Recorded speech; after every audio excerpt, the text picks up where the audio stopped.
Hello' everyone, কি খবৰ তোমালোকৰ? আশা কৰোঁ সকলো ভালে কুশলে আছা। তোমালোকে ভিডিঅ'টোৰ থাম্বনেইল আৰু ভিডিঅ'টোৰ টাইটেল দেখি হয়তো গম পাইছাই যে ভিডিঅ'টো হৈছে ক্লাছ 12ৰ মেথামেটিক্সৰ সলিউশ্যন ছিৰিজৰ ভিডিঅ' আৰু আজি এই ভিডিঅ'টোত আমি এক্সাৰচাইজ 7.12 কৰিম। অ'কে, তোমালোকৰ বহুতে ভিডিঅ'বিলাকত কমেণ্ট কৰি জনাইছা বা মোক মেছেজ আৰু কল কৰিও জনাইছা যে ইণ্টিগ্ৰেলছ চেপ্টাৰটো তোমালোকে অলপ টান পাইছা। চ' ইণ্টিগ্ৰেল চেপ্টাৰটো মই ছল্ভ কৰি দিবলৈ চেষ্টা কৰিম, এক্সাৰচাইজবোৰ কৰি দিবলৈ চেষ্টা কৰিম। কিন্তু আজি এক্সাৰচাইজ 7.12 কৰিবলৈ ওলাইছোঁ, যদিও 7.12 একেবাৰে সহজ এক্সাৰচাইজ হয়, পাছৰখিনিহে অলপ টান হয়, হয়নে নহয়? কিন্তু তথাপি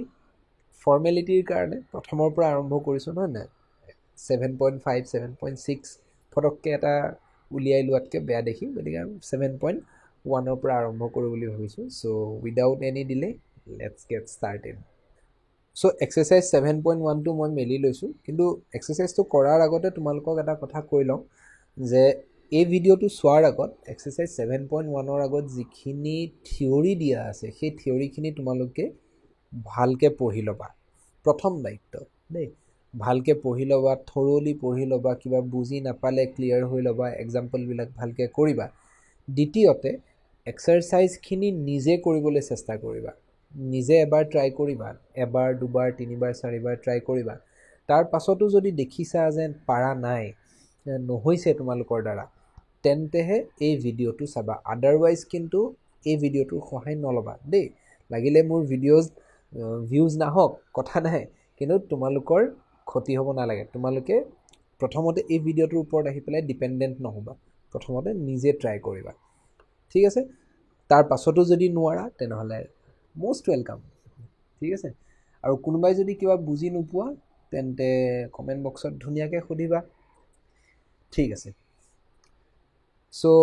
ফাৰ্ষ্ট কুৱেশ্যনটো দিছে যে find an antiderivative or integral of the following functions by the method of inspection. ইনস্পেকশ্যনৰ দ্বাৰাই তোমালোকক এণ্টি-ডিৰাইভেটিভ উলিয়াব দিছে। তোমালোকক হয়তো মই কৈছোঁ, নহ'লে মই হয়তো ক্লাছত কথাটো ডিছকাছ কৰিছিলোঁ, মই পাহৰিছোঁ বাৰু, যে এণ্টি-ডিৰাইভেটিভ আৰু ইণ্টিগ্ৰেল দুটা একেই বস্তু নহয়। এটা ফাংচনক যদি মই ইনটো লৈ লওঁ, এটা ফাংচনক যদি ডিৰাইভেটিভ কৰিলে বা কেপিটেল এফ অফ এক্স ধৰি লোৱা এটা ফাংচন আছে, কেপিটেল এফ অফ এক্স, এই ফাংচনটোক যদি মই ডিফাৰেঞ্চিয়েট কৰোঁ with respect to the variable x, তাৰ পাছত যদি মই এটা ফাংচন পাওঁ এফ অফ এক্স, তেনেহ'লে এই ফাংচনটোক ইয়াৰ কি বুলি কোৱা হয়? এণ্টি ডিৰাইভেটিভ বুলি কোৱা হয়। এনেকুৱা এণ্টি ডিৰাইভেটিভ এটা নাথাকে, অগণন থাকে, অগণন, আনকাউণ্টেবল নাম্বাৰ অফ তোমাৰ এণ্টি ডিৰাইভেটিভ থাকে। সেই সকলোবোৰ এণ্টি ডিৰাইভেটিভক একেলগে আমি কি বুলি কওঁ? ইণ্টিগ্ৰেল বুলি কওঁ। অ'কে, চ' সেইটো এটা ছাটল ডিফাৰেঞ্চ এটা আছে। চ' তোমালোকে যদি নাজানা সেই ডিফাৰেঞ্চটো কি, এণ্টি ডিৰাইভেটিভ কি, ইণ্টিগ্ৰেল কি, সেই বস্তুবিলাক অলপ ক্লিয়াৰ হৈ ল'বা। অ'কে, চ' মেথড অফ ইনস্পেকশ্যনৰ দ্বাৰা তোমালোকক এণ্টি ডিৰাইভেটিভ উলিয়াব দিছে, চাইন অফ টুৱাইচ এক্স। চ' কথাটো এনেকুৱা যে এনেকুৱা কি ফাংচন আছে যিটো ফাংচনক মই ডিফাৰেঞ্চিয়েট কৰিলে চাইন অফ টুৱাইচ এক্স পাওঁ। বাৰু কছ অফ টুৱাইচ এক্সক যদি মই ডিফাৰেঞ্চিয়েট কৰোঁ, মই সলিউশ্যন বুলি লিখোঁ দেই, ইয়াত লিখোঁ যে d by d x of cos of twice x. Cos of twice এক্সক যদি মই ডিফাৰেঞ্চিয়েট কৰোঁ, মই কি পাওঁ বাৰু? Minus sine of twice x পাওঁ, হয়নে?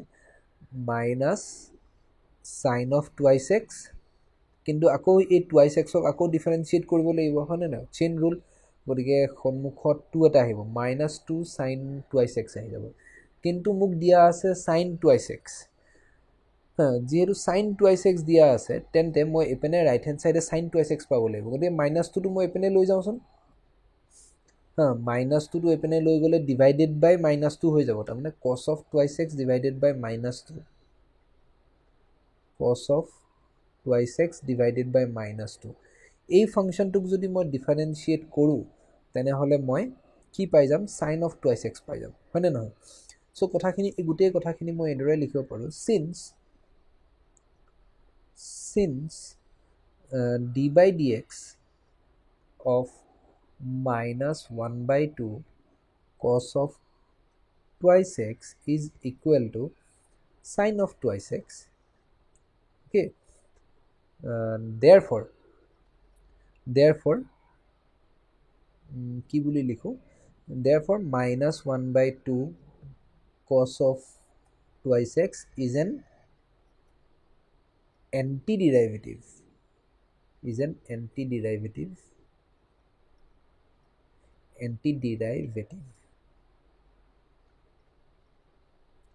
of sin twice x. Simple,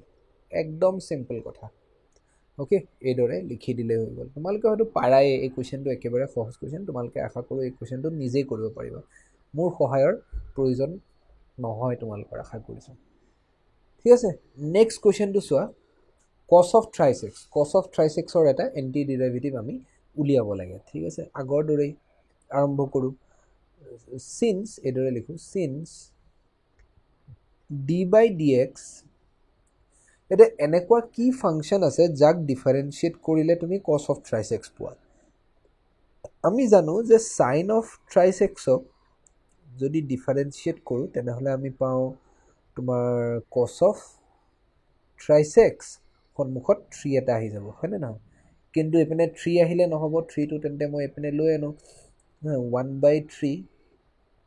এই ফাংচনটোক মই যদি ডিফাৰেঞ্চিয়েট কৰোঁ তেনেহ'লে মই কি পাওঁ, cos of thrice x পাওঁ. গতিকে আমি চিম্পলি লিখি দিব পাৰোঁ therefore 1/3 sin of thrice x is an antiderivative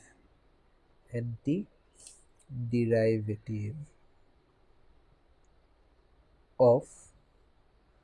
cos of thrice x. একদম সিম্পল কথা, হয়নে? একেবাৰে সহজ কথা. কোনোবাই কিবা বুজি নাপালে মোক সুধিবা দেই, কমেণ্ট বক্সত সুধিবা. নেক্সট কুৱেশ্যনটো দিয়া আছে e⁻² x. এনেকুৱা কি ফাংচন আছে যাক ডিফাৰেঞ্চিয়েট কৰিলে মই e⁻² x পাওঁ? একেবাৰে সহজ বস্তু, হয়নে? It is too easy. Since আগৰ দৰেই চেম মেথডত মই লিখি আছোঁ দেই. Since d/dx of e⁻² x, e⁻² x-ক ডিফাৰেঞ্চিয়েট কৰিলেই মই কি পাওঁ, e⁻² x পাওঁ. সন্মুখত কেৱল 2 এটা আহি যাব চেইন ৰুলৰ বাবে. সেইবাবে এই 2টোক মই এইপিনে নাৰাখি পেলাই কি কৰোঁ, এইপিনে লৈ যাওঁ 1/2. তেতিয়া মই কি কৰিম যে এই ফাংচনটোক যদি মই যেতিয়া ডিফাৰেঞ্চিয়েট কৰিম তেতিয়া মই e⁻² x পাম. গতিকে এই ফাংচনটো কি হ'ব, ইয়াৰ এটা এণ্টি ডেৰিভেটিভ হ'ব, হয় নহয়? therefore half of e⁻² x is an, মোৰ অলপ চৰ্দি লাগি আছে দেই, আই এম চৰি, is an antiderivative of e⁻² x. বুজি পালানে? ক্লিয়াৰ হৈছেনে বাৰু তোমালোকৰ? নেক্সট কুৱেশ্যনটো কি দিছে চোৱা, ax + b হোল স্কুৱেৰ দিছেতো, ইয়াক অলপ ভাঙি ল'লে ভাল হ'ব. a² x² + 2 ×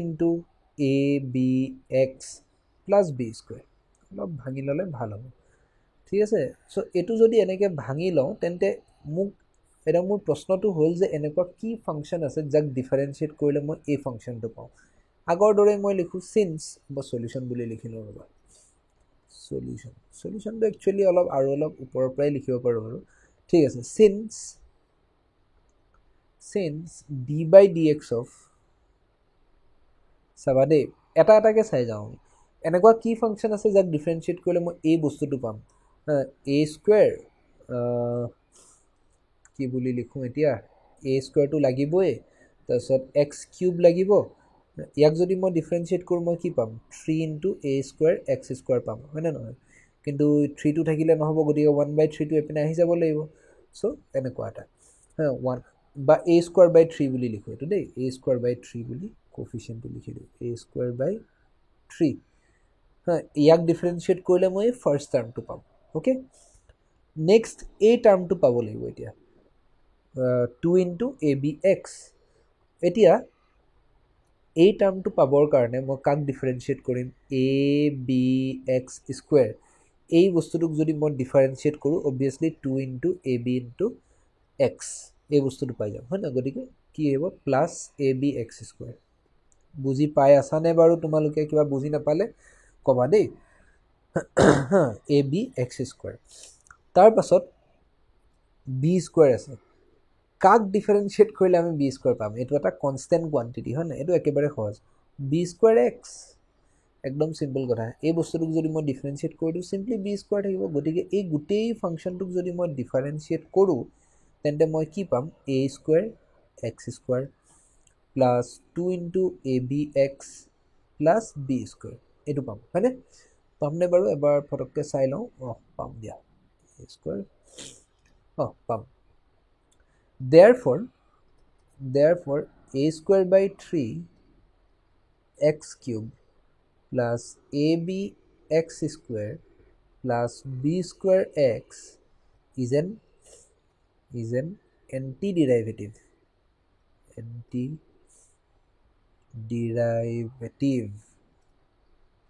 of ax plus b whole square understood একদম সিম্পল কথা এতিয়া 5 নম্বৰটো কি দিছে চোৱা sin of twice x minus 4 into e to the power thrice x এটা এনেকুৱা কি ফাংচন আছে যাক ডিফাৰেন্সিয়েট কৰিলে মই এই ফাংচনটো পাওঁ আগৰ দৰেই লিখো সলিউশন সিন্স ইয়াত এটা টাৰ্ম চাই যাম 4 নম্বৰটো যেনেকৈ আমি এটা টাৰ্ম চাই গৈছিলো ইয়াতো সিমিলাৰলি এটা টাৰ্ম চাই যাম চোৱা since d by dx of কি ফাংচন আছে যাক ডিফাৰেন্সিয়েট কৰিলে মই sin of twice x পাওঁ so cos of twice x ইয়াক যদি মই ডিফাৰেন্সিয়েট কৰো মই কি পাওঁ minus sin of twice x into 2 এটা থাকিব না মানে minus 2 into sin twice x এই কোৱান্টিটিটো পাওঁ কিন্তু মোক অনলি sin twice x লাগে minus 2 থাকিলে নহব গতিকে minus 2 টো মই এপিনে লৈ আনো minus 1/2 into cos of twice x ইয়াক যদি মই ডিফাৰেন্সিয়েট কৰো মই কি পাই যাম sin of twice x পাই যাম ওকে আন্ডাৰস্টুড লগতে কি দিছে minus 4 into e to the power thrice x okay minus 4 into e to the power thrice x ইয়াক যদি মই ডিফাৰেন্সিয়েট কৰো মই কি পাম minus 4 into e to the power thrice x কিন্তু এই thrice x ৰ কাৰণে আকৌ এটা 3 এটা থাকিব না into 3 এটা থাকিব কিন্তু এই 3 টো এপিনে থাকিলে নহব মোক অনলি এই কোৱান্টিটিটো লাগে গতিকে 3 টো মই এপিনে যদি ডিভাইড কৰি দিও সিম্পলি এটো মই কি বুলি লিখিব পাৰো 4/3 বুলি লিখিব পাৰো হয়নে 4/3 e to the power thrice x এই কোৱান্টিটিটোক যদি মই ডিফাৰেন্সিয়েট কৰো তেন্তে মই ইকুৱেল টু কি পাম sin of twice x পাই গলো ইয়াত প্ৰথমটোৰ কাৰণে আৰু তাৰপিছত -4 into e to the power thrice x পাম নে নাপাম তোমালোকে এবাৰ নিজে পৰীক্ষা কৰি চাবাচোন দেই therefore লিখি দিব পাৰা যে therefore this function is an antiderivative of this okay একেবাৰে সহজ কথা বাই ইনস্পেকশন কৰিব লাগে কিন্তু এটা দিগদাৰী কথা হৈছে এটো যে ইনস্পেকশনৰ মেথডটো বৰ বেছি ভাল মেথড নহয় তাৰমানে এটো এক্সপেৰিয়েন্স লাগে এক্সপেৰিয়েন্স অবিহনে ইনস্পেকশনৰ দ্বাৰা সকলোবোৰ এন্টিডেৰিভেটিভ উলিওৱা সম্ভৱ নহয় সেইবাবে ইনস্পেকশনৰ মেথডটো বৰ বেছি ভাল মেথড নহয় তোমালোকক লাহে লাহে ধুনিয়া মেথড মানে পাছৰ পিনে দিয়া আছে সেই পিছৰ মেথড বিলাক দি তোমালোকে ইন্টিগ্ৰেট কৰিবলৈ চেষ্টা কৰিবা আৰু এটা কথা কৈ থওঁ যে তোমালোকৰ মই যে যিখিনি লিখাই গৈছো তোমালোকে নোটস বনোৱাৰ দৰকাৰ নাই এই পিডিএফ টো তোমালোকে জ্ঞানম টিউশন এপত পাই যাবা জ্ঞানম টিউশন এপত ক্লাস 12 ৰ যেটো কোৰ্স আছে সেই ক্লাস 12 ৰ কোৰ্সটো ধুনিয়াকে ফোল্ডাৰ বনোৱা আছে ম্যাক্সিমাম বস্তু প্ৰাইভেট কৰা আছে যেহেতু জুনে কোৰ্সটো কিনে তেওঁলোকৰ বাবে সেইখিনি বস্তু এভেইলেবল কিন্তু এই পিডিএফ টো মই পাবলিক কৰি থম চিন্তা কৰিব নালাগে এই পিডিএফ টো মই পাবলিক কৰি থম কোৰ্স নিকিনা সকলেও এই পিডিএফ টো পাই যাব ঠিক আছে গতিকে তোমালোকে লিখি থকাৰ দৰকাৰ নাই আৰু যদি তোমালোকে প্ৰেক্টিস কৰি আছা তেনেহলে লিখাৰ দৰকাৰ দেই ঠিক আছে 5 নম্বৰ কোৱেশ্চনটো হৈ গল 6 নম্বৰ কোৱেশ্চন এতিয়া কোৱেশ্চনটো অলপ বদলাইছে কি কৈছে যে find the following integrals in exercises 6 to 20 এতিয়া ডাইৰেক্ট ইন্টিগ্ৰেল বিচাৰিব দিছে আৰু আগৰ নিচিনা কৈ থাকা নাই আৰু ইনস্পেকশনৰ দ্বাৰা এন্টিডেৰিভেটিভ উলিওৱা হেবিলাক কথা কৈ থাকা নাই আৰু ডাইৰেক্ট ইন্টিগ্ৰেল উলিওৱা ইন্টিগ্ৰেট কৰা আৰু direct integration 4 into e to the power thrice x plus 1 okay একেবাৰে সহজ বস্তু সো এটো কি হৈ যাব 4 e to the power thrice x e to the power thrice x ক ইন্টিগ্ৰেট কৰিলে আমি কি পাম e to the power thrice x divided by 3 পাম হয় না নহয় গতিকে ফাৰ্স্ট কোৱান্টিটিটো হৈ যাব তোমাৰ 4/3 e to the power thrice x আৰু এটো কোৰ পৰা গম পাইছো আমি এই লিষ্টখন যে আছিল তোমালোকৰ চেপ্টাৰটোৰ আৰম্ভণি 2-3 নম্বৰ মান পেজ পাৰ হোৱাৰ পাছতে এখন লিষ্ট আছিল সেই লিষ্টখন চালে তোমালোকে সেই লিষ্টতে এইখিনি বস্তু দিয়া আছে ইন্টিগ্ৰেশনৰ কেবাটাও ফৰ্মুলা দিয়া আছে 4/3 e to the power thrice x plus 1 ক ইন্টিগ্ৰেট কৰিলে সিম্পলি আমি কি পাই যাও x পাই যাও হয়নে নহয় আৰু ইয়াৰ লগত c এটা লিখিব লাগিব কিন্তু দে কনস্ট্যান্ট অফ ইন্টিগ্ৰেশন ইয়াত লিখিব লাগিব আগতে আমি লিখা নাছিলো কিন্তু ইয়াত লিখিব লাগিব লক্ষ্য কৰিব লগিয়া কথা দেই আগতে আমাক এন্টি ডেৰিভেটিভ উলিয়াব দিছিলে ইন্টিগ্ৰেল উলিয়াব দিয়া নাই কেৱল এন্টি ডেৰিভেটিভ উলিয়াব দিছিলে ঠিক আছে যদি ইন্টিগ্ৰেল বুলি লিখিব খোজা এই বস্তুটো এনেকৈ লিখিব পাৰা therefore 1/2 cos of twice x minus 4/3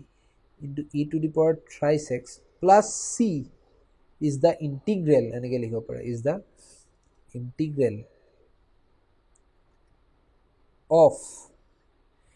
integral of sin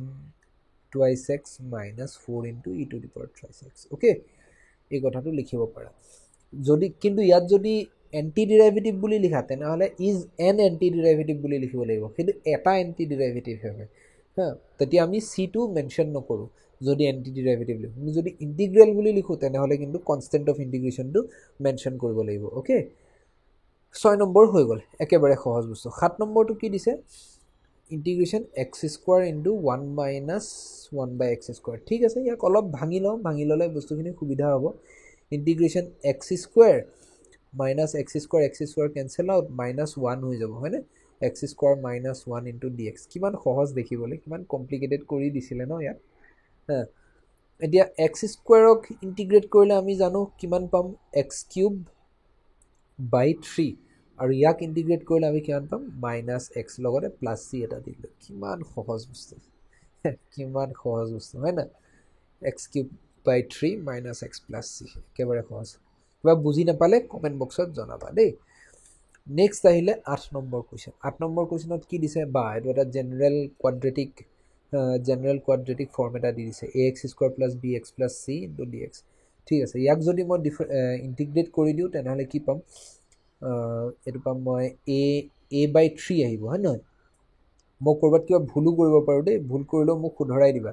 তোমালোকে কমেন্ট বক্সত a/3 * x³ আহিব তাৰ পাছত b/2 * x² আহিব হয়নে ইন্টিগ্ৰেট সিম্পল একদম এটো ইন্টিগ্ৰেশন আৰু integration x to the power n is equal to কি হৈ যায় x to the power n plus 1 divided by n plus 1 এই ফৰ্মুলাটো ব্যৱহাৰ হৈ আছে বাকি একো নাই আৰু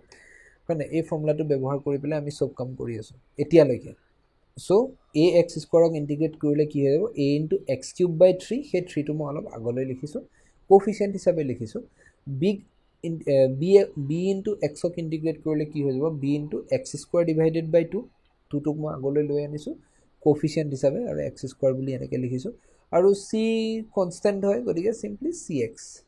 আৰু লগতে যেহেতু ইয়াত c এটা আছে সেইভাবে মই লাষ্টৰ কনস্ট্যান্ট অফ ইন্টিগ্ৰেশন টো মই d বুলি লিখিছো ইয়াত ওকে নহলে c অলপ দিগদাৰ হৈ যাব যদিও আমি c টো ক্যাপিটাল c লিখো কিন্তু ক্যাপিটাল c স্মল c ধৰিব নোৱাৰি ন মই ইয়াত d বুলি লিখিছো আৰু কনস্ট্যান্ট অফ ইন্টিগ্ৰেশন টো ওকে লিখিলে হ'ল c d g লিখিলে হ'ল তাৰপিছত 8 নম্বৰটো হৈ গল 9 নম্বৰ কোৱেশ্চনটো চোৱা 9 নম্বৰ কোৱেশ্চনটো কি দিছে integration 2x² e to the power x dx আকৌ সেই same formula x to the power n ৰ ইন্টিগ্ৰেশনৰ যেটো ফৰ্মুলা আছিল সেই সেম ফৰ্মুলা আৰু 2 টোক মই বাহিৰলৈ লৈ আনিব পাৰো কাৰণ কিহৰ কাৰণে কাৰণ সি এটা কনস্ট্যান্ট হয় না নহয় সেই প্ৰপাৰ্টিটো তোমালোকক অলৰেডি থিওৰিত মেনশন কৰা হৈছে 7.1 ৰ আগত মেনশন কৰা হৈছে যে কনস্ট্যান্টটো বাহিৰলৈ ওলাই আহে বুলি কোড মেনশন কৰা হৈছে তোমালোকে জনাবাচোন কোনটো প্ৰপাৰ্টিত এই কথাটো মেনশন কৰা হৈছে তোমালোকে জনাবাচোন যদি পাৰা is equal to কি বুলি লিখিব পাৰো ফাৰ্স্ট টাৰ্মটো হৈ যাব 2 into x³ by 3 হৈ যাব হয় না x³ by 3 টো মই 2/3 বুলি লিখিছো 2/3 into x³ বুলি লিখিছো আৰু e to the power x ক ইন্টিগ্ৰেট কৰিলে তো আমি e to the power x এ পাও no problem e to the power x plus c constant of integration একেবাৰে সহজ বস্তু একেবাৰে সহজ ওকে নেক্সট কোৱেশ্চনটো কি দিছে সোৱা 10 number কোৱেশ্চনটো √x minus 1/√x whole square ঠিক আছে ইয়াত যদি আমি হোল স্কয়াৰটো ভাঙি লও তেনেহলে আমাৰ বেছি সুবিধা হ'ব হা হোল স্কোৱাৰটো ভাঙি লওঁচোন this will be equal to integration root over x whole square is equal to x হৈ যাব তাৰপিছত minus 2 into root over x into 1 by root over x হৈ যাব root over x cancel out only minus 2 থাকিব হয়নে আৰু লগতে plus 1 by root over x whole square so' ultimately 1 by x হৈ যাব এই গোটেই বস্তুটোক মই কি কৰিব লাগে ইণ্টিগ্ৰেট কৰিব লাগে চিম্পল কথা এক্সক ইণ্টিগ্ৰেট কৰিলে মই কি পাই যাওঁ এক্স স্কোৱাৰ বাই 2 পাই যাওঁ তাৰপিছত মাইনাছ 2 আছে এইটো চিম্পলি মাইনাছ টুৱাইছ এক্স হৈ যাব 1 বাই এক্স আছে 1 বাই এক্সক ইণ্টিগ্ৰেট কৰিলে মই কি পাম লগ অফ মডুলাছ অফ এক্স তোমালোকৰ বহুতে এই মডুলাছটো নিদিয়া দেই মডুলাছ দিয়াটো বহুত ইম্পৰ্টেণ্ট মডুলাছটো দিব লাগিব হা চ' লগ অফ মডুলাছ অফ এক্স লাষ্টত মই কনষ্টেণ্ট অফ ইণ্টিগ্ৰেশ্যনটো লগাই দিছোঁ হৈ গ'ল কিমান ইজি দেখিছানে মই 7.1 এক্সাৰচাইজটো কৰি ভুলহে কৰিলোঁ যেন লাগিছে ইমান সহজ এক্সাৰচাইজ হা বাৰু হৈ গ'ল 10 নম্বৰ কুৱেশ্যনটো হৈ গ'ল কোনোবাই যদি কিবা বুজা নাই লগালগ ক'বা এই 1 বাই এক্সৰ ইণ্টিগ্ৰেশ্যন যে লগ অফ মডুলাছ অফ এক্স হয় সেইটো অলৰেডি তোমালোকৰ সেই লিষ্টখনতে দিয়া আছে 1 নম্বৰ মই পেজ নাম্বাৰটো চাই দিছোঁ দেই পেজ নাম্বাৰ তোমালোকৰ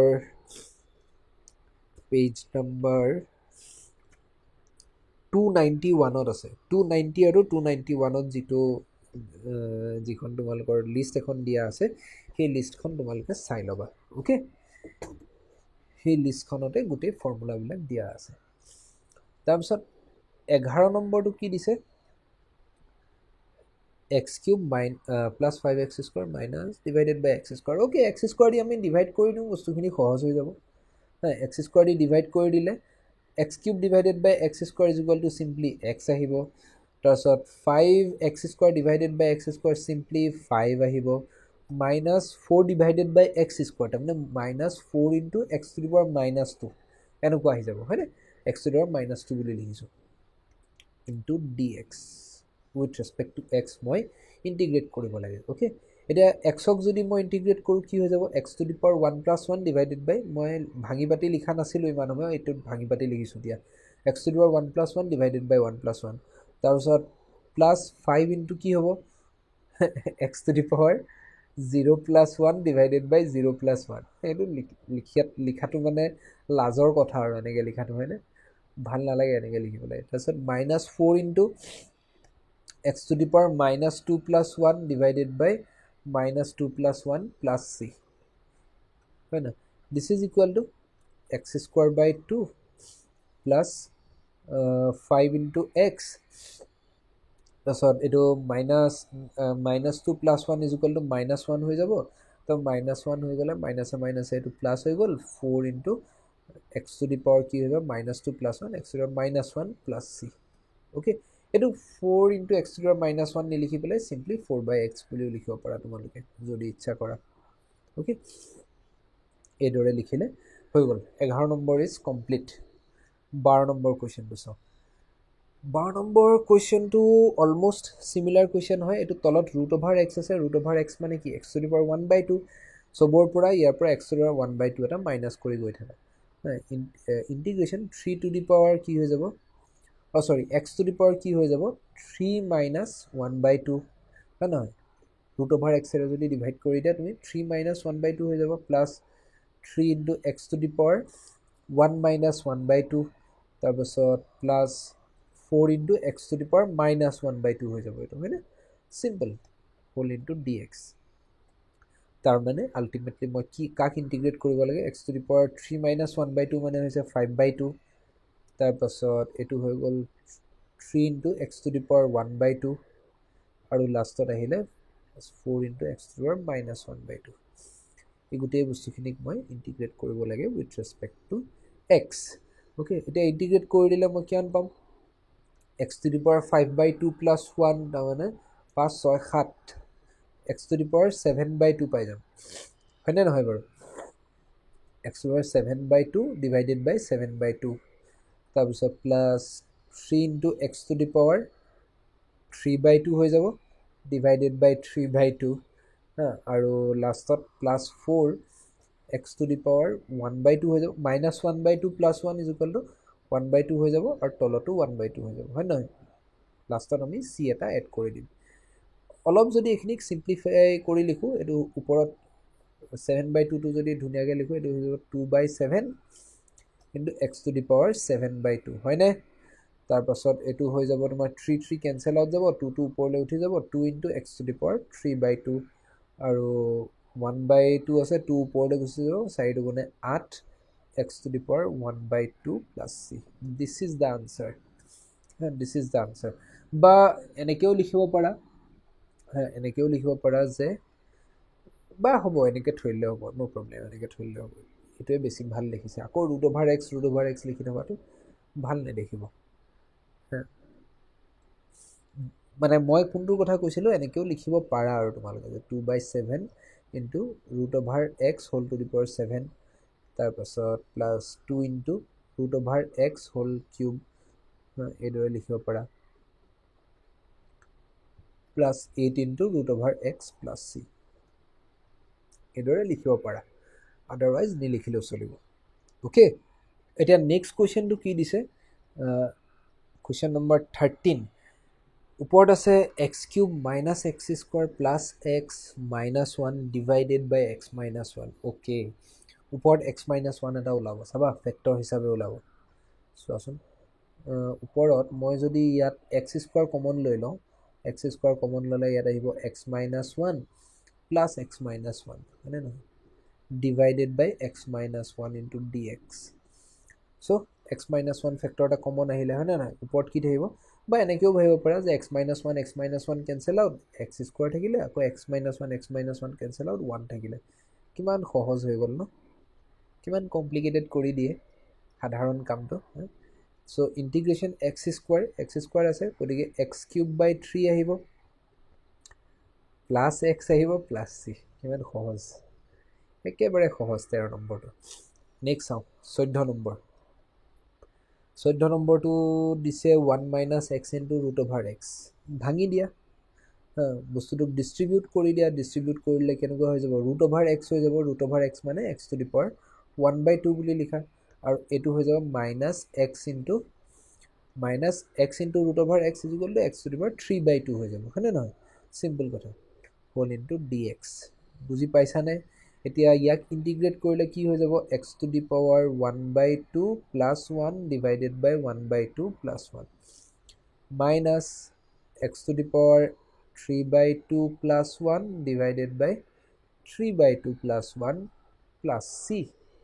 চিম্পল কথা x to the power 1/2 plus 1 is equal to x to the power 3/2 তলতো 3/2 আহিব 3/2 টো ওপৰলৈ উঠাই দিলে এইটো 2/3 হৈ যাব x to the power 3/2 minus এইটো 3/2 plus 1 আছে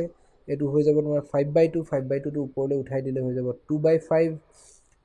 2/5 x to the power 5/2 sorry x to the power 5/2 plus c একদম সিম্পল বস্তু হয়নে বাৰু একেবাৰে সহজ বস্তু পাৰিবা তোমালোকে এইবিলাক অতি সহজে পাৰিবা 14 নম্বৰ কুৱেশ্যনটো সহজ 15 নম্বৰ কুৱেশ্যনটোত একেধৰণে তোমালোকে ডিষ্ট্ৰিবিউট কৰি দিয়া √(x) এৰে মাল্টিপ্লাই কৰি দিয়া তেতিয়া বস্তুখিনি সহজ হৈ যাব √(x) মানে কি x to the power 1/2 গতিকে এইটো 3 into x² plus 1/2 square plus 1/2 হৈ যাব তোমাৰ 4 plus 1 5/2 x to the power 5/2 তাৰপিছত 2 into x into x to the power 1/2 তাৰমানে x to the power 3/2 হৈ যাব এইটো আৰু লাষ্টত 3 আছে তাৰমানে 3 into x to the power 1/2 whole into dx okay এতিয়া ইয়াক যদি মই ইণ্টিগ্ৰেট কৰি দিওঁ একেবাৰে সহজ কথা 3 into x to the power 5/2 plus 1 x to the power 7/2 আহিব 7/2 তলত আহিব 7/2 ঠিক আছে তাৰপাছত এইটো আহিব 2 into x to the power 5/2 3/2 plus 1 5/2 তলতো 5/2 আহিব হয়নে আৰু লাষ্টত আহিব 3 into x to the power 1/2 plus 1 is equal to x to the power 3/2 divided by 3/2 plus c হয়নে এইখিনি এতিয়া অলপ যদি ধুনীয়াকৈ লিখা এইটো 7/2 টো ওপৰলৈ উঠাই দিলে 2/7 হৈ যাব 2 into 3 is equal to 6 therefore 6/7 into x to the power 7/2 তাৰপাছত 5/2 আছে 2/5 হৈ যাব 2 into 2 4 ultimately 4 by 5 x to the power 5 by 2 আৰু এটো 3 3 cancel out যাব only 2 2 ওপৰলৈ উঠি যাব 2 into x to the power 3 by 2 plus c হয়নে বাৰু আনসাৰটো yes 4 by 5 2 মিলিছে ঠিক আছে কাৰেক্ট আনসাৰ কাৰেক্ট ঠিক আছে অলপ কেতিয়াবা ক্যালকুলেশনত ইফাল হ'ব পাৰে ভুল হ'ব পাৰে হ্যাঁ কিন্তু মেইন কথাটো হ'ল যে তোমালোকে থিওৰিখিনি ভালকে জানিব লাগে থিওৰি ভালকে জানিলে ক্যালকুলেশন মিস্টেক যদি নকৰা তেনেহলে চিন্তা নাই ক্যালকুলেশন মিস্টেকটো এটা সিলি মিস্টেক হয় এটো কেতিয়াবা মানে দৌৰা দৌৰিত থাকিলে বা মানে মাথাটো গৰম হৈ থাকিলে কেতিয়াবা ক্যালকুলেশন মিস্টেক হৈ যায় বা নহয় কিন্তু থিওৰিত যদি মিস্টেক হয় তেনেহলে হেতু কিন্তু গণ্ডগোলীয়া মিস্টেক হেতু কিটাও থিওৰিত মিস্টেক হ'ব নালাগে ওকে 16 নম্বৰ কোৱেশ্চনটো কি দিছে চোৱা 2x minus 3 into cos of x e to the power x কিমান সহজ বস্তু বাৰু এইবিলাক হ্যাঁ 2 into x আছে গতিকে ইন্টিগ্ৰেট কৰি দিলে কি পাম 2 into x square by 2 পাম হয়নে নহয় x square by 2 তাছত 3 minus 3 into cos x minus 3 into cos of x ক ইন্টিগ্ৰেট কৰিলে কি পাই যাম সিম্পল sin of x পাই যাম sin of x হৈ যাব তাছত e to the power x ৰ ইন্টিগ্ৰেশন e to the power x plus c 2 to cancel out x square minus 3 into sin x plus e to the power x plus c okay একেবাৰে সহজ বস্তু c to e দৰে দেখা গৈছে plus c okay understood কিমান সহজ বস্তু 16 নম্বৰটো সহজ আছিল 17 নম্বৰটো চাওঁচোন কি দিছে এইটো সহজ হয়নে 2 into x square আছে গতিকে 2 into x cube by 3 হৈ যাব minus 3 into sin of x আছে sin of x ক ইন্টিগ্ৰেট কৰিলে minus cos of x হৈ যাব minus cos of x নিলিখি এই মাইনাস টোক মই প্লাস কৰি দিও into cos of x বুলি লিখি দিও ঠিক আছে আৰু লাষ্টত আছে 5 into root over x টো হৈ যাব x to the power 1 by 2 to x to the power 3 by 2 divided by 3 by 2 হৈ যাব plus 5 into x to the power 3 by 2 divided by 3 by 2 plus c এটা আহিব সিম্পল কথা অলপ যদি ধুনিয়াকে খজাই পৰাই লিখি দিও 2 by 3 into x cube plus 3 into cos of x এটো হৈ যাব তোমাৰ 10 by 3 into x to the power 3 by 2 plus c understood নে বুজি পাইছা নে তোমালোকে কোনবাই কিবা বুজি নাপালে মোক কমেন্ট বক্সত কমেন্ট কৰি সুধিবা দেই ওকে 18 নম্বৰটো চোৱা 18 নম্বৰটো অলপ ট্ৰিগোনোমেট্ৰিক আইডেন্টিটি হ্যাঁ ট্ৰিগোনোমেট্ৰি অলপ জানিব লাগিব বৰ বেছি জানিব নালাগে এই কোৱেশ্চনটো কিন্তু অলপ ইন্টাৰেষ্টিং কোৱেশ্চন দেই ইয়াক অলপ তোমালোকে মানে এই এক্সাৰসাইজটোৰ পাছত 7.1 ৰ পাছত তোমালোকক এটা বস্তু শিকোৱা হয় যে ইন্টিগ্ৰেশন বাই সাবস্টিটিউশন ইন্টিগ্ৰেশন কৰা বিভিন্ন মেথডৰ ভিতৰত এটা মেথড হয় আৰু এটো ওকে সো ইন্টিগ্ৰেশন বাই সাবস্টিটিউশনৰ সহায়তো এই ইন্টিগ্ৰেশনটো কৰিব পাৰি কিন্তু আমি যেহেতু এতিয়ালৈকে ইন্টিগ্ৰেশন বাই সাবস্টিটিউশন শিকা নাই গতিকে ইয়াক আমি সিম্পলি কৰিম সিম্পলি কি দৰে কৰিম তুমি যদি মাল্টিপ্লাই কৰি দিয়া ডিস্ট্ৰিবিউট যদি কৰি দিয়া ডিস্ট্ৰিবিউট কৰি দিলে কেনেকুৱা হৈ যাব এটো হৈ যাব sec square x plus sec x tan x sec of x into tan of x whole into dx okay whole into dx এতিয়া sec square x ৰ ইন্টিগ্ৰেশন কি হে লিষ্টখন তোমালোকে চাবা লিষ্টখন sec square ৰ ইন্টিগ্ৰেশন হৈছে tan of x tan of x কাৰণ tan of x ক ডিফাৰেন্সিয়েট কৰিলে sec square x পোৱা যায় আৰু sec of x ক ডিফাৰেন্সিয়েট কৰিলে sec x tan x পায় therefore sec x tan x ৰ ইন্টিগ্ৰেশন হৈ যাব তোমাৰ sec of x আৰু লাষ্টত আমি সিম্পলি c এটা লিখি দিম কনস্ট্যান্ট অফ ইন্টিগ্ৰেশন কিমান সহজ বস্তু 18 নম্বৰ কমপ্লিট ওকে 19 নম্বৰটো কি দিছে চোৱা ইন্টিগ্ৰেশন sec square x divided by cos x square x dx হ্যাঁ sec square x তোমালোকে বাৰু তোমালোকৰ বাবে অলপ সহজ কৰি দিও ৰবা একেবাৰে হ্যাঁ tan square x বুলিয়ে লিখি দিব পাৰি কিন্তু ঠিক আছে নালাগে নিলিখো আৰু ইন্টিগ্ৰেশন sec square x মানে কি 1 by 1 by this is 1 by cos square x হয় নহয় this is 1 by sin square x হয়নে whole into dx হয় না নহয় বাৰু so this is equal to ultimately sin square x to ওপৰলৈ উঠি যাব this is equal to sin square x divided by cos square x whole into dx okay so this is equal to integration tan square x হয় নহয় tan square x with respect to x মই কি কৰিব লাগে এতিয়া ইন্টিগ্ৰেট কৰিব লাগে কিন্তু tan square x ৰ কাৰণে মোৰ ওচৰত এটা ফৰ্মুলা আছিল নহয় sec square x minus 1 হয় না নহয় sin cos tan square x plus 1 is equal to sec square x asile so this is equal to integration ki hoy jabo sec square x minus 1 whole into dx okay yak integrate koribole সহজ yak integrate koribole অলপ টান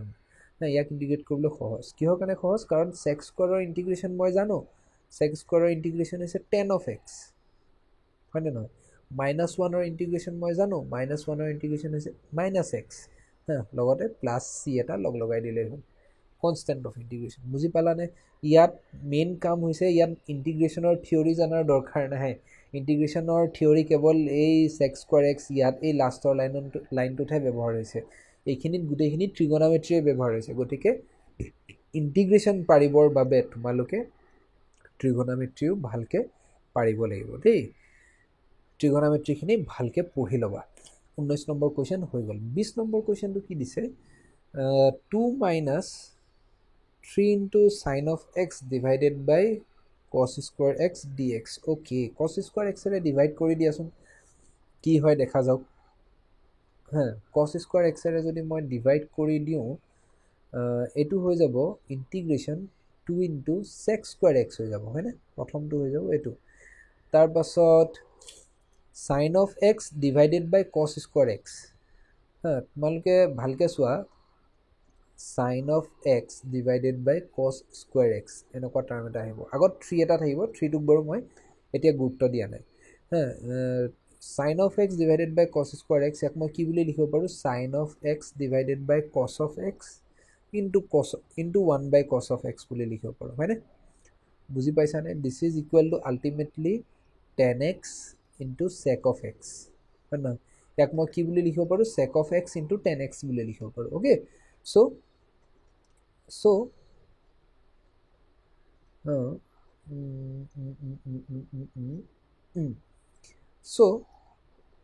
এটুক মই কি বুলি লিখিব পাৰো minus 3 into sec of x into tan of x এই বুলি লিখিব পাৰো এই বুলি লিখাৰ কাৰণটো কি কাৰণটো হৈছে sec square ৰ ইন্টিগ্ৰেশন মই জানো sec of x tan of x ৰ ইন্টিগ্ৰেশন মই জানো সেইভাবে মই cos square x ৰে ডিভাইড কৰি দিলো এতিয়া এটো ডিভাইড কৰি দিলে 2 টু বাহিৰলৈ ওলাই আহিব sec square x ৰ ইন্টিগ্ৰেশন হৈ গল তোমাৰ tan x 2 into tan x তাৰ পাছত minus 3 into sec of x into tan of x dx okay sec of x tan x ৰ ইন্টিগ্ৰেশন হৈ গল sec x গতিকে এটো minus 3 into sec of x হৈ যাব plus c understood নে একেবাৰে সহজ বস্তু দেইছা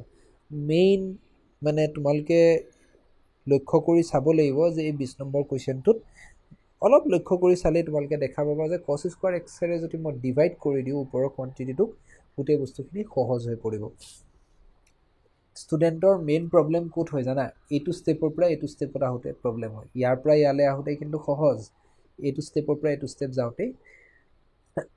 12 বাজে বাৰু 21 নম্বৰ কোৱেশ্চনটো কি choose the correct answer in exercise 21 and 22 okay correct answer to বিচাৰিব দিছে কি কৈছে the antiderivative of root over x plus 1 by root over x কি হ'ব চাওচোন তাৰমানে ইন্টিগ্ৰেট কৰিব দিছে আৰু ultimately ইন্টিগ্ৰেশন root over x plus 1 by root over x root over x ক মই কি বুলি লিখিব পাৰো x to the power 1 by 2 বুলি লিখিব পাৰো আৰু 1 by root over x ক মই কি বুলি লিখিব পাৰো x to the power minus 1 by 2 বুলি লিখিব পাৰো হয় না whole into dx okay এতিয়া 1 by 2 ক যদি মই ইন্টিগ্ৰেট কৰি x to the power 1 by 2 ক যদি মই ইন্টিগ্ৰেট কৰিলো কি পাও x to the power 1 by 2 plus 1 divided by 1 by 2 plus 1 ultimately x to the power 3 by 2 divided by 3 by 2 আৰু plus x to the power -1/2 plus 1 হৈ যাব তোমাৰ x to the power 1/2 x to the power 1/2 তলতো 1/2 আহিব আৰু লগতে C এটা আহিব okay so' this is equal two 3/2 to 2/3 হৈ যাব x to the power 3/2 1/2 to তোমাৰ 2 হৈ যাব ওপৰলৈ উঠি গ'লে x to the power 1/2 plus c এইটো কোৱান্টিটি আছেনে বাৰু ইয়াত কোনটো এ নহয় বি নহয় C so' C is the right answer okay বুজি পালানে C is the right answer একেবাৰে সহজ হয়নে নাই কোনোবাই কিবা বুজি নাপালে সুধিবা দেই তাৰ পাছত 22 ইয়াতো কি দিছে ইয়াতো choose the correct answer if d by dx of f of x is equal to this such that f of 2 is equal to 0 then f of x equal to what okay অলপ interesting দিছে তাৰমানে এই ফাংচনটোৰ anti derivative উলিয়াব দিছে কিন্তু কোনটো anti derivative উলিয়াব দিছে যিটো এন্টি ডেৰিভেটিভৰ কাৰণে f of 2 is equal to 0 হয় এন্টি ডেৰিভেটিভ উলিয়াবৰ কাৰণে মই সিম্পলি কি কৰোঁ ইয়াক ইন্টিগ্ৰেট কৰি দিম হয় নহয় সলিউশন আমি মেইন কামটো হ'ল যে আমি 4x³ minus 3 divided by x to the power 4 3 divided by x to the power 4 মই কি লিখিব পাৰো 3 into x to the power -4 বুলি লিখিব পাৰো হয়নে whole into dx understood নে কিবা বুজি নাপালে সুধিবা দেই so 4x³ ক যদি মই ইন্টিগ্ৰেট কৰি দিও এটো হৈ যাব x to the power 4 divided by 4 minus 3 into x to the power -4 plus 1 x to the power -3 হৈ যাব divided by -3 হৈ যাব হয়নে ন আৰু লগতে প্লাস c এটা থাকিব okay so 4 4 cancel out x to the power 4 আহিব -3 cancel out plus x to the power -3 আহিব x to the power -3 বুলি নিলিখি মই ইয়াক 1/x³ বুলি লিখিব পাৰো 1/x³ প্লাস c কিন্তু কি কৈছে যে ঠিক আছে f of x = মই this বুলি ধৰিব পাৰো কিন্তু f of 2 = 0 হ'ব লাগিব okay f of 2 = 0 হ'ব লাগিব so মই যদি ধৰি লওঁ let f of x = x to the power 4 plus 1/x³ plus c so আমি f of x এটো পাইছো let বুলি ধৰি না নধৰিলেও হ'ব therefore f of x = this but f of 2 = 0 বুলি মোক দিয়া আছে এতিয়া মই c ৰ মানটো ইয়াৰ পৰা পাই যাম কেনেকৈ পাই যাম চোৱা 2 বহাই দিয়া 2 to the power 4 plus 1/2³ হৈ যাব 2³ plus c = 0 2 to the power 4 হৈ গল তোমাৰ 16 plus 1/8 1/8 plus c = 0 1/8 এতিয়া যদি তুমি LCM লৈ লোৱা ultimately c = কিমান হ'ব -8 8 6 গুণে 48 8 গুণে 8 1 8 6 গুণে 48 ৰ 8 128 129 হৈ যাব 129 তো c = -129 divided by 8 therefore f of x ফাংশনটো কেনেকুৱা হৈ যাব ফাংশনটো তোমাৰ হৈ যাব এনেকুৱা যে ফাংশনটো কি আছিল x to the power 4 therefore f of x = x to the power 4 plus 1/x³ minus 129 divided by 8 আসেনে এটো answer option a is correct okay হৈ গল সাউতে গুটে এক্সারসাইজে হে আৰু কোৱেশ্চনে নাই আৰু বাৰু যি কি নহওক আশা কৰো তোমালোকে বস্তুখিনি বুজি পালা কোনবাই কিবা যদি বুজি নাই পোৱা একদম উইদাউট এনি হেজিটেশন মোক তোমালোকে সুধিব পাৰা কমেন্ট বক্সত কমেন্ট কৰি সুধিব পাৰা আৰু যদি কিবা এক্সাৰসাইজ তোমালোকে টান পাইছা কোনটো এক্সাৰসাইজ তোমালোকক কৰাই দিব লাগে তোমালোকে এবাৰ দুবাৰ নিজে ট্ৰাই কৰিবা কিন্তু দেই ট্ৰাই কৰাৰ পাছতহে এই ভিডিওবিলাক চাবা যদি ট্ৰাই কৰিও পাৰা নাই কোনবোৰ এক্সাৰসাইজ পাৰা নাই বা কোনটো পাৰ্টিকুলাৰ কোয়েশ্চন পাৰা নাই মোক কবা মই চেষ্টা কৰিম কৰি দিবলৈ মোৰ ফালৰ পৰা চেষ্টা কৰিম ঠিক আছে আজিলৈ সামৰিলো ধন্যবাদ গুড নাইট বা এতিয়াতো তোমালোকে যিটো সময়ত চাই আছা দিনতো চাব পাৰা ৰাতিও চাব পাৰা বাই বাই আকৌ লগ পাম দেই